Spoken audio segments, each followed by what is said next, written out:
As Hindenburg's charges rocked the Adani Group, it took TotalEnergies SE less than 2 weeks to halt a sizable green hydrogen project with the Indian conglomerate.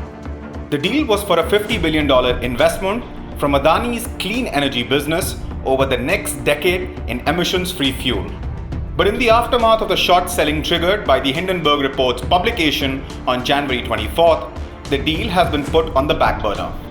According to a Bloomberg report, Adani Group is unlikely to be the only target of the consequences. There will probably be more scrutiny of Indian corporate governance generally as a result of the controversy surrounding the organization's business activities. After expanding from the transportation infrastructure sector, the group became one of the nation's largest investors in renewable energy. India has set ambitious emission cut goals. Adani Group is one of the major players in the sector. By 2030, India intends to cut its emissions by 40% and become a net emissions neutral nation by 2070. As of date, energy transition investments in India are behind other major nations. With global economy in a turmoil because of the ongoing banking crisis in the US and Europe, along with high inflation, capital for investment could be hard to come by in the near future.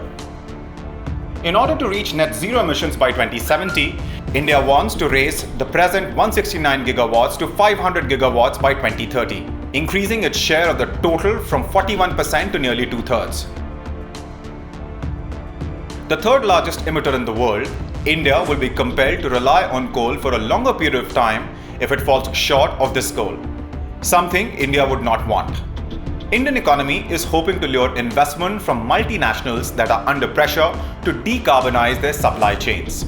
While India installed 15 gigawatts of grid-connected wind and solar capacity last year, 44% more than in 2021, it is still well short of what's needed to reach the 2030 target.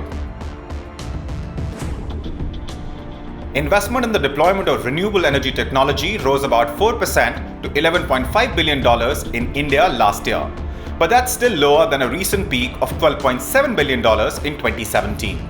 According to data compiled by Bloomberg NEF, in comparison, China has invested $274 billion in total, and the US spent a sum of $49.5 billion so far.